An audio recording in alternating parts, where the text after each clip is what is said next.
by the British Library, and I saw a letter from Charles Babbage to the then Chancellor, dating from the 1830s, thanking him for funding his difference engine, the forerunner of the modern computer. That was a decisive moment. The British government broke with the conventions of the time, and for a decade backed this breakthrough technology. We're at a similar moment today.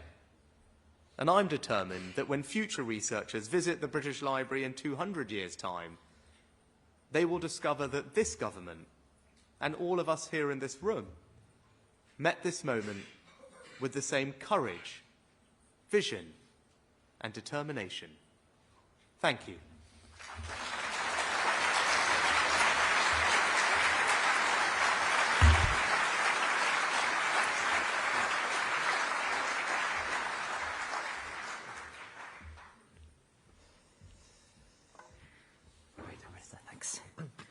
Well, thanks for being here, Prime Minister. It's fantastic to hear your enthusiasm for AI and the role the UK can play on the global stage to steer it successfully for the world.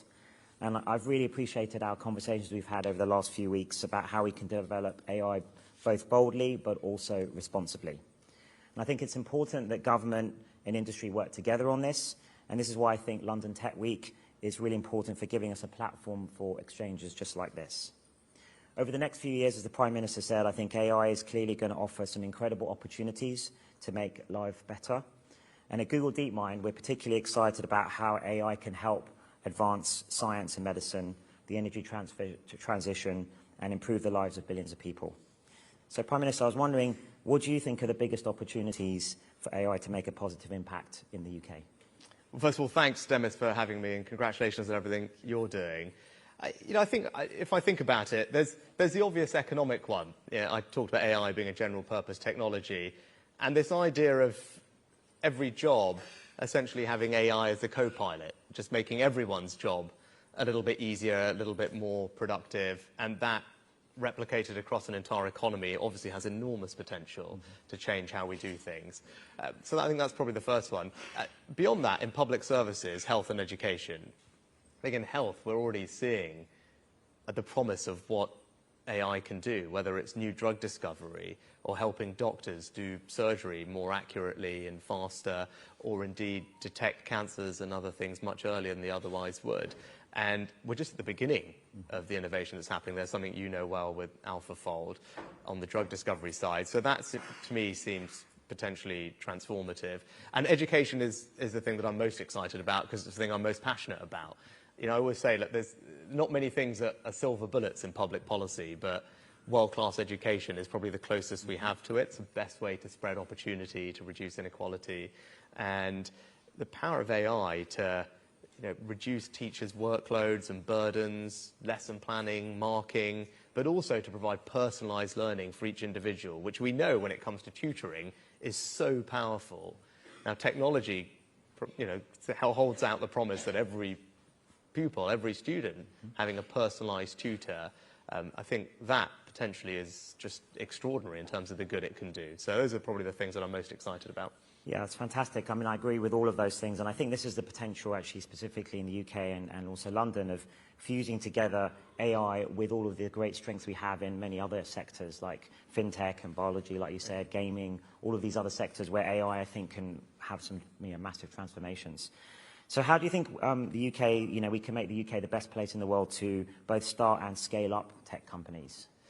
I hear this a lot. I think the first thing to say is we're already a great place to scale up a tech business. And I mentioned the stat in my remarks. If you look at the last decade, more unicorns in this country than anywhere other than the US and China. So I think that's a pretty good record and a good base for us to start from. But obviously, we need to keep doing more. We need to keep pushing ourselves. The first thing is people. I think there's an extraordinary stat. Something like half of all of our fastest-growing innovation businesses have a foreign-born founder. So that tells you need a visa system that attracts the best and the brightest to the UK. And I think we've got one, whether it's the new scale-up visa that I introduced as Chancellor for companies who are scaling up to be able to get the talent they need, whether it's our innovator founder visa, which is globally extremely competitive, or the high potential individual visa that I created, which essentially says if you graduated from a global top 50 university, just come to the UK. You don't need a job offer. We just want to make sure that you can speak English and that you have a certain amount of money to support yourself. But otherwise, we just want you here because we think it will be additive to our economy. That's a massive "we're open for business" sign to the world's most talented, and I think that's important. Capital, look, we're closing the gap. If you look at VC funding as a percentage of GDP, whereas we had quite a big gap to the US 5-7 years ago. That gap is steadily closing. The Chancellor's making a ton of reforms, pensions, insurance industry, to unlock even more capital. The thing I'd love to get your thoughts on, though, actually, is culture. Because I took that from my time living in California. You obviously know that well as well. Yeah. And the government can do all these things, but fundamentally it requires the entrepreneurs to just keep going, to be not content with building the £100 million business and then the £1 billion business, but just to keep growing. And that I found in California is very much the attitude. It's just the sky is the limit. Everyone thinks they can create a $100 billion company, and actually, changing that culture is tough for government to do. But I don't know what you think about that. Yeah, that's a harder bit. I totally agree. I mean, I've seen the whole actually transformation in the last. When we started DeepMind back in 2010, and things were very different then. I remember our first investors, who were US based, and we had to go to the US to get our first investment, were suspicious that you could build huge deep tech companies anywhere other than Silicon Valley, and I wanted to prove that that could be done. And I hope we played our small part in making that easier now and I agree with you, the environment's transformed completely from back 10, 15 years ago. And I think it is a lot easier to start and grow very difficult and very meaningful deep tech companies. So, it's been great to see that, and I think there's a huge opportunity from here. And I also agree with you that we have to be open to talent from internationally, and I think the UK does really well on that. Yeah. So, you mentioned Babbage in your opening remarks. He's a great hero of mine, but the UK has always had a rich science and tech heritage. How do you think we can sort of build on that into the future? And people like Alan Turing, it's amazing, and Ada Lovelace, amazing history you have on AI specifically, actually, but computer science in general. Yeah, I mean, and it goes even broader than that. I mean, you think about the Industrial Revolution. I mean, just the number of inventions that happened here, right? Whether we all kind of obviously know about steam and then the forerunners of electricity, but mechanizing textiles, a new process to make steel. You can go on and on. I think even the lawnmower was invented during that period, right? So that's our heritage. I think actually the slightly kind of the more interesting things, if I think about going forward, are twofold. One is our approach to regulation. I think there's always, when it comes to technology and new businesses, this balance to be struck between regulation that supports innovation but puts appropriate protection in place. And I just think the UK has a track record of getting that balance right, and not everyone does. But I think the other thing, which probably is only going to become more important, is the fact that we're also a global powerhouse when it comes to the creative side of things. And the creative industries in the UK are going like gangbusters. I mean, growing twice as fast as the economy. You think the amount of awards we're winning, post-production, pre-production, you name it. I mean, this is a creative industries powerhouse, and not just film and TV, but everything on advertising, marketing, and all the rest, gaming, as you mentioned. And actually, I just think as technology infuses the creative industries far more than it has in the past, again, that just plays to our strengths, because there are very few countries, if any, which punch at the weight that we do when it comes to creative industries, and I think that is a unique strength that we have, actually.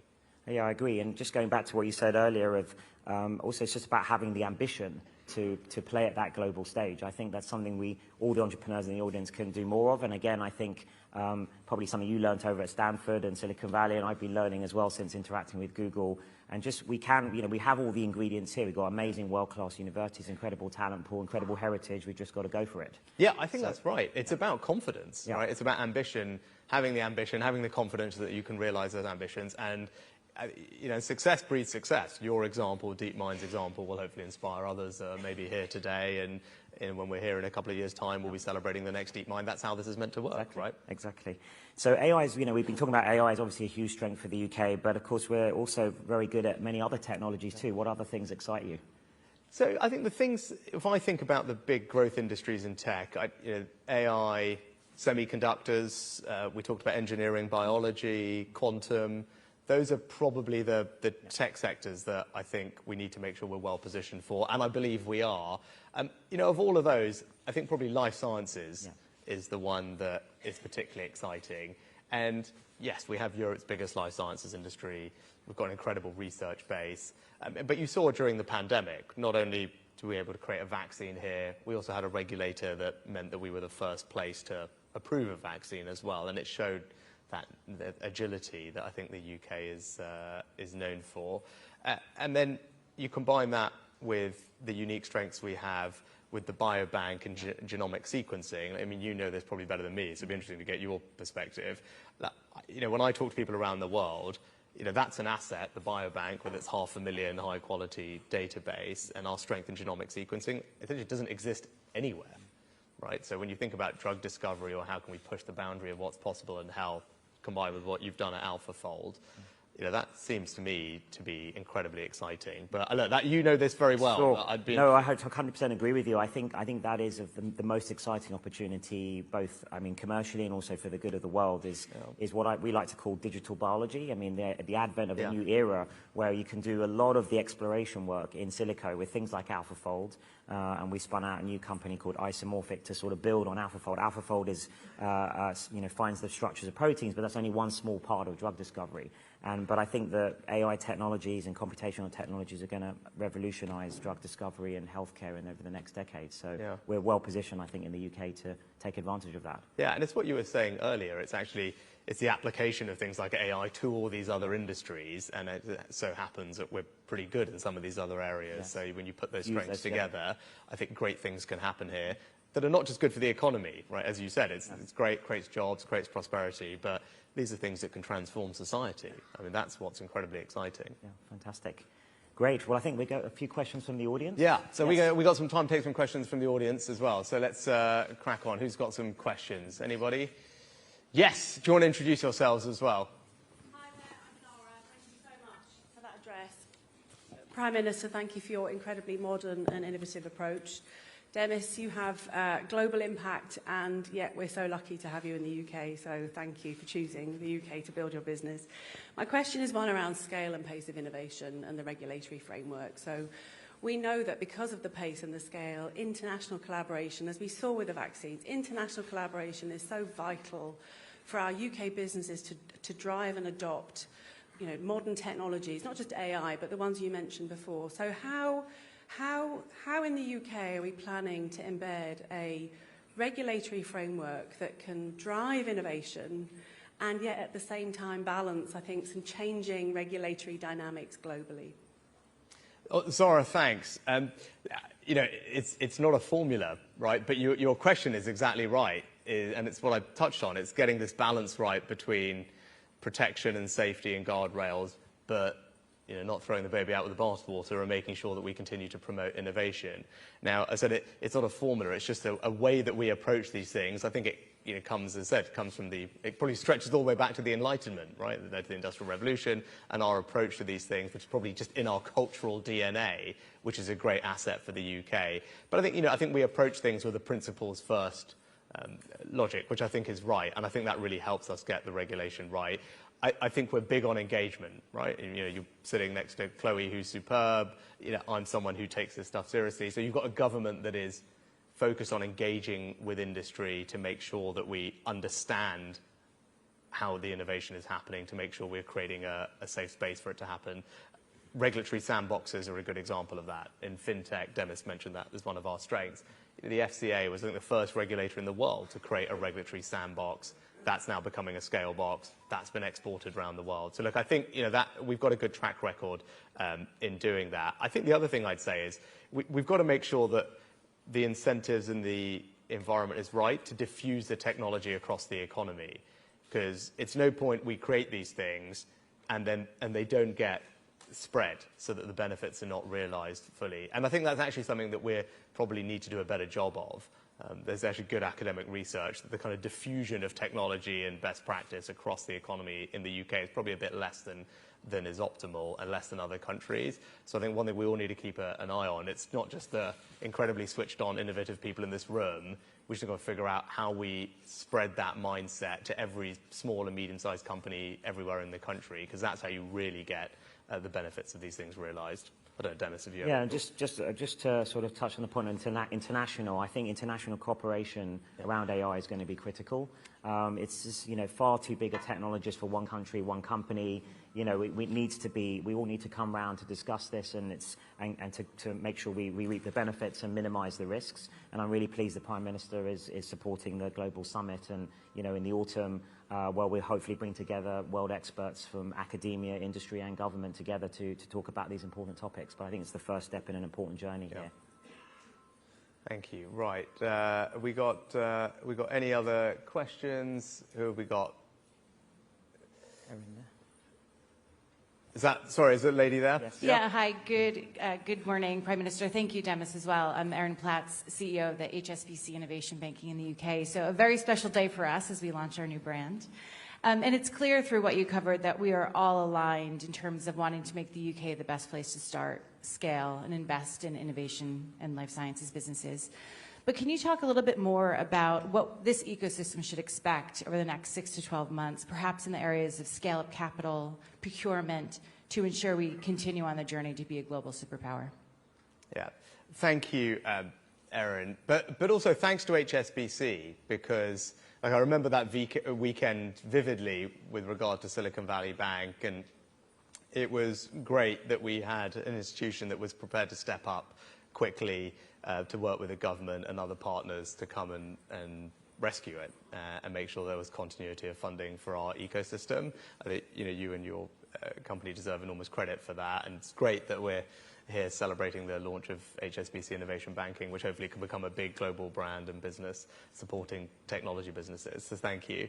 What can you expect from us? I think you can expect responsiveness, as I said, a government that is listening and engaging, a government that gets it, because that's important, but also a government that's working at pace, right? I mean, we are not in the business of resting on our laurels. I think we get that all of this is moving at a pace that means government has to move at that same pace. And you've seen that in the creation of this AI task force that I announced a little while ago. Now, that's going to be modeled on the vaccine task force. It's going to have the agility and the flexible kind of delegated authority to just do what it needs to do, build a leadership position in AI safety research, ensure that we have sovereign capabilities where it makes sense. So I think that's the sign of a government that's doing things differently and acting a little bit more like all of you in this room. And that's very much come from my own experience and career. And I want to bring that same way of thinking to government as well. I guess the other thing I'd say is you can see that in the businesses, that many of whom are here, who are, I guess, voting with their feet. It's great to see just the other week Palantir announcing that their global AI research is going to be done, European research is going to be headquartered in London. That Anthropic and OpenAI are joining DeepMind and having their European headquarters in the UK, and they just announced that a couple of weeks ago. And just today, fantastic news that one of the world's leading venture capital firms, Andreessen Horowitz, is opening their first international office here in the UK. And I think, why are they doing that? Partly it's because they think not all the things that we've talked about, but particularly Web3 and blockchain is another technology which has enormous promise. And they see this as a place where that type of research and innovation is going to be done in a very strong way. So I think that's all evidence of a government that is doing all the things that I said, and you can see the outcomes because I think companies are voting with their feet and saying, look, the UK is where we want to be. Good. I think I'm conscious of time, yes. So we probably need to take a couple of questions from the media as well. So could I maybe start with the BBC, if they are here? Hello, Helen Camp from the BBC. How concerned are you about the short-term impact of AI on jobs, given that we're already seeing some losses? And is Boris Johnson undermining you, and did anyone at number 10 at any point meddle with his honours list?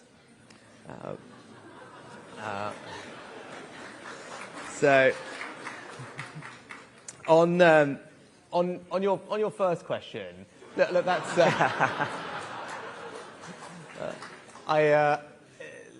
look, it's an obvious, when we think about the risks of AI and what are people worried about, obviously, people's concern is for jobs, and you've had announcements where it started for the first time, AI is being associated with how companies are reforming or restructuring their workforces. So obviously that's going to be anxious for people. Look, we've grappled with these things in the past. I think MIT had an interesting study that they'd done where they looked at all the jobs of today and discovered that I think 60% plus didn't exist 30, 40 years ago. And it's to give you a sense of something that we've had to grapple with before. Look, I think what does that mean? It means governments have to ensure that everyone has access to education and skills at every point in their lives. And that's what we're doing. We're changing how we fund education. So it's not something that we think of as just something that stops when you finish school or college. It's something that you'll have to come back to and will want to come back to over the course of your entire career and dip in and out of.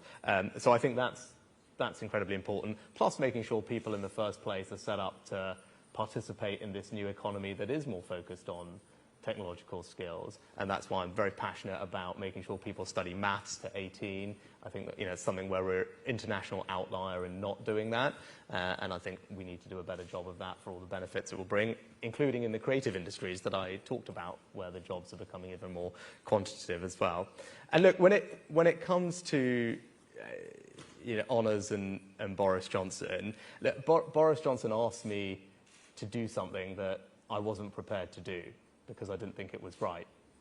That was to either overrule the HOLAC committee or to make promises to people. Now, I wasn't prepared to do that. As I said, I didn't think it was right. And if people don't like that, then tough. When I got this job, when I got this job, I said I was going to do things differently because I wanted to change politics. And that's what I'm doing.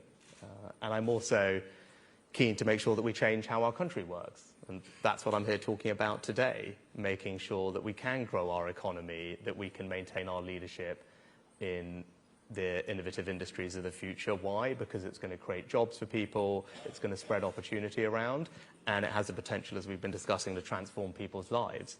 And as Prime Minister, I want to make sure that that happens, because I want to make sure that I improve everyone's lives in this country and do it in a way that is right and is in accordance with my values. And that's what I'm going to keep doing.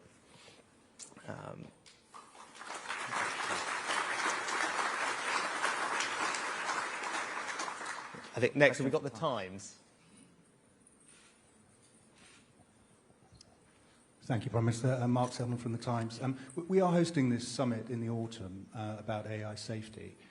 Do you believe that existential risk is a reality in terms of one of the risks of AI eventually down the track? Yeah, look, I think I'm sitting next to someone who's much better placed to answer this than me, Mark, so I'll let Demis comment on that. Look, I think there's a range of concerns people have. One is the socioeconomic impact that we just talked about, the impact on people's jobs. And then there's obviously risks around misuse, right? How do people use AI to do things that are bad? And people have always used technology to do bad things. That's not a new thing. We just need to be alert to that.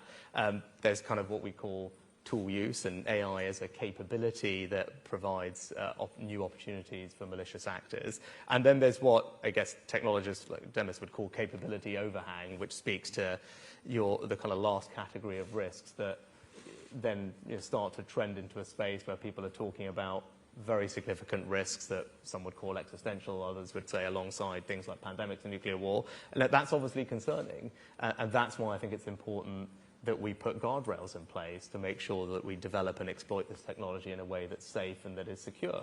That's why the summit is important, because it will bring together people to consider those risks, make sure that we appropriately plan for them, discuss the right guardrails to put in place, and the research and evaluation that we're going to need to do to make sure that we're on top of it. So I think those are the kind of topics that I'm interested in exploring at the summit. But Demis, do you have a Yeah, no, so I agree with all of that. And you know, I think there are different, we've talked about incredible opportunities of AI. I think those, everyone knows, understands those well, but there are attendant risks with any new transformative technology, and AI is no different in that respect. And I agree with the Prime Minister's sort of different buckets or categories of risk, and I think they need to be mitigated in different ways, from bad actors using these technologies in bad ways, that's a sort of access issue, to near-term risks of things like bias or deep fakes, and I think there are new technologies along the way that are coming along, like encrypted watermarking, which will help with that. And then there are these sort of more long-term technical AI risks, things like alignment, controllability, interpretability of these systems. And I think here there's uncertainty around those risks, and we need to understand and research those systems a lot more over the next few years to have a better handle on what the boundaries are of these systems, including the risks and then we can put the right guardrails in place, and government can put the right guardrails in place. So I think there's in a situation where there's a high degree of uncertainty, but a huge potential impact either way, I think the right way to proceed is with the precautionary principle. You know, proceed with exceptional care, be optimistic about what we can do with the opportunities, and sort of use things like the scientific method to study and carefully analyze these systems as they get increasingly more powerful in the future. Brilliant. Thanks, Demis. And then lastly, Bloomberg. Hi, Celia from Bloomberg. My question is, why would AI people decide to come to the UK and cater to a UK scheme when you have a much larger trading bloc like the EU going ahead with their own AI regulation? Great. So that's a good question to end on, because it speaks to everything that we've been talking about for the last half hour or so. And that's about the UK just having confidence in itself. The UK is one of the leading places in the world for AI, as we are in so many other strengths. That's not me saying that, that's the facts. Look at the AI research capability that we have here, the number of citations and AI research that's produced, essentially after the US, we're the leading democratic power when it comes to the quality of our AI research base. Look at the number of AI companies that we have here. A third of all of Europe's companies are here. I think twice as many as anywhere else in Europe. Look at the money raised, same. And then look at the companies themselves, right? As we just talked about, there's 3 frontier labs. Demis is headquartered here. Google have headquartered their AI business here under Demis's leadership. But then Anthropic and OpenAI have just opened their European offices where? They've opened them here in the UK. You've got Palantir just opening their global AI research capability here in the UK. So look, those are all the reasons we should feel confident and optimistic about our lead in AI and our ability to play a leadership role. And the creation of the task force with more funding than anywhere else in the world for safety research, again, is a reason why I think we can play a leadership role in this, and we can develop all the evaluations and the auditing that Demis talked about. We're going to steal a march on that and get going with that quickly. But look, this is not about imposing our view of the world on everyone else, right? This is about convening people and bringing them together. Academia, business, governments from around the world. AI doesn't respect national borders. This is about us just bringing people together to talk through these issues together and ultimately put in place a multilateral framework, because that's what it's going to require ultimately. But do I think the UK can be a leader in shaping that conversation? Absolutely I do, right? Because we've got incredible strengths here, and we shouldn't be shy about that, right? We should be confident in our ability to lead this conversation, because it's incredibly important that we get it right. It's going to be incredibly important for the future of our country. We want all the benefits that AI can bring, but we need to manage it safely. That's my job as Prime Minister, and we're going to do it working together. And I'm very grateful to Demis as well for his support. But I think we can have a very exciting summit, which is going to produce some really important outcomes, not just for the UK, but for the world at large. Great. I think that's all we've got time for. So thank you, Prime Minister, for all your valuable time and support. Look forward to getting right with it. Thanks, Minister.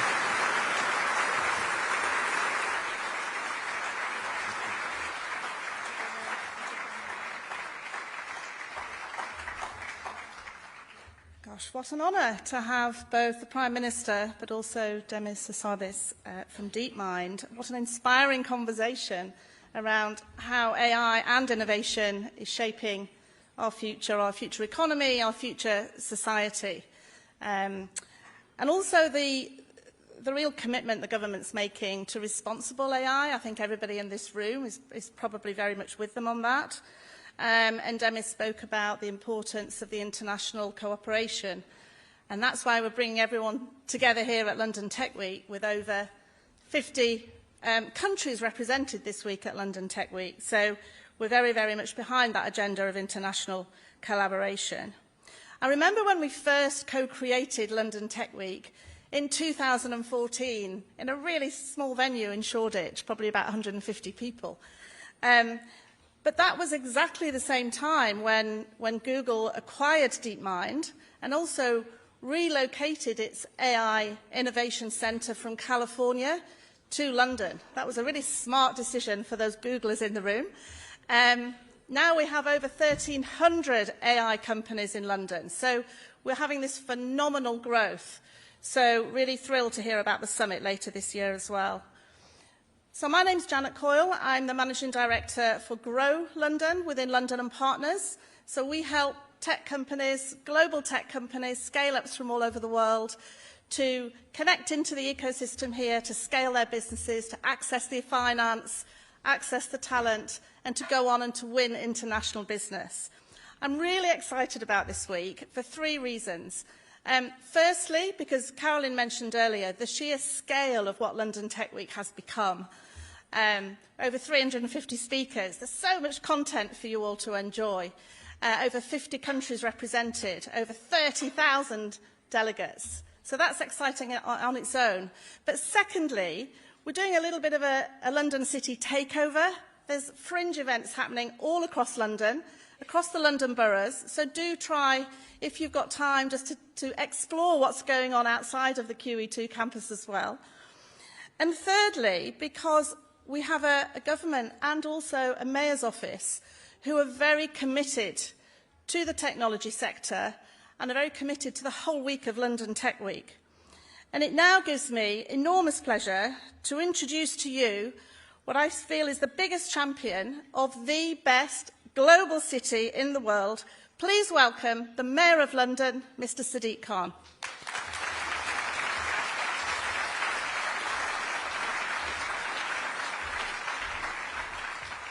Well, thank you, Janet, not just for your kind words, but for the incredible work you and the dedicated team at London and Partners do for our city and our country. Good morning, everyone, and a very warm welcome to the 10th edition of London Tech Week. For those of whom it's your first time in London and here for the entire week, the weather is always this wonderful. And thank you to the Prime Minister. He's had quite a weekend. I've been asked to scotch any rumours that any of his words were drafted by ChatGPT. It was also fascinating to get Demis's insight this morning, himself a founder of a local startup that went on to become a global success. I'm very proud that London Tech Week goes from strength to strength year in, year out, and has become a symbol of our ever-growing power in global tech. And long may that trend continue. It was Abraham Lincoln who once said, "The best way to predict your future is to create it." It's a spirit that our city embraces. Indeed, London has always been a cradle of innovation. One of our greatest daughters pioneered computing science. One of our greatest sons gifted us the World Wide Web. And now a new generation are busy making their mark. What began life as a handful of startups on Silicon Roundabout in East London has grown to become one of the most influential tech hubs in the world. That success has pollinated across our capital, a fintech cluster in Canary Wharf, the West London Innovation District, here east in the Olympic Park, the Knowledge Quarter. Today, the world's biggest tech companies have come to be part of the story. Of course, none of this happened by chance. We're here in Westminster, home to our legislators, the Square Mile and Canary Wharf, home to our financiers, a short tube ride away, part of a public transport network that's the envy of all. World-leading universities, more than 300 languages spoken, and most importantly, our people, highly skilled, highly motivated, drawn from everywhere, renowned as the best anywhere. The result? London's offer to tech innovators, investors, business leaders is unrivaled. And with the ambition and enterprise you bring, we've become the most attractive city to start up or scale up a tech business. And now, the most high-tech city in the world. You know, London has attracted more new international tech companies and foreign direct investment than any other global city in the past decade. So, my message to you all is this. If you're a stranger and thinking about making a home in London, I promise that you won't feel a stranger for long. Our tech community is open, inclusive, and we have a range of bespoke support to help you get settled. And if you're already part of the family, now is the time to grow. We're already doing something special in London, but we're on the cusp of something extraordinary. We can't, however, make the mistake of prioritising scale over purpose. So as Mayor, as well as laying the foundations for your ideas and companies to thrive, it's also my job to ensure success translates into people's lives and their communities. For me, there's no more compelling way than in the fight against the climate emergency. I've made it my mission to make London a net zero city by 2030. One of the reasons that ambition is even within our reach is because our city has a legacy of seizing the opportunities afforded by innovation. The congestion charge zone, the Oyster card, then contactless payments on our transport network, using Transport for London's data feeds so Londoners can plan journeys, our world-leading ultra-low emission zone, a network of hundreds of air quality sensors providing real-time pollution data to Londoners, deploying AI to reduce congestion, every new bus in our fleet zero emission, more than 13,000 electric vehicle charge points. I could go on. The list is long, but the lesson is short.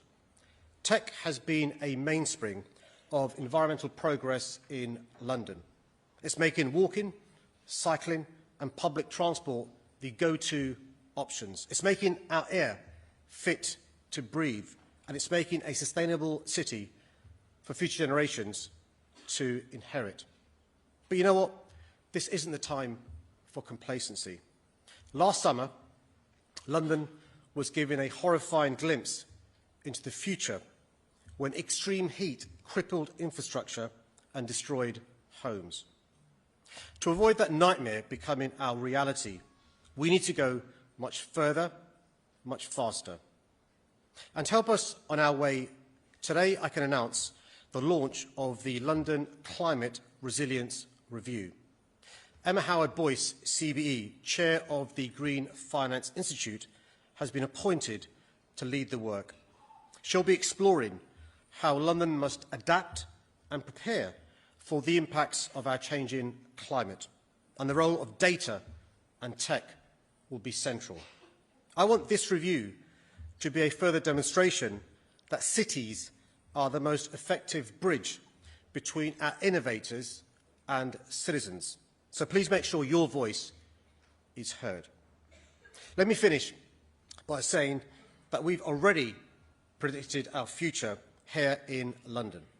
A fairer, greener, more prosperous future in which all our people thrive. It falls on us now to create it. And together I'm confident we will, because time and time again, we've proven that while our ambitions are unmatched, so too is our ability to meet them. Thank you and enjoy the rest of the week.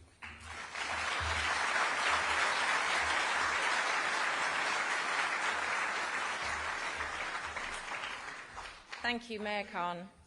Next to the stage, we will have an exclusive fireside chat on fueling UK entrepreneurship. 2023 has given us many memorable moments already, including the coronation of a new king in the UK. But a standout shock to us all in the tech sector was the weekend, the 10th to the 12th of March, and the surreal events around Silicon Valley Bank. A mere 13 weeks on, lucky for some, it is my absolute pleasure to introduce you to HSBC Innovation Banking. The new brand, carefully chosen to reflect the unparalleled partnership between HSBC and what has been in the past and now surely looks set to continue to be the most trusted financial partner to the UK innovation economy, SVB UK. The combined offer of the two is compelling. Through this partnership, entrepreneurs and investors in the UK will be able to access the best of both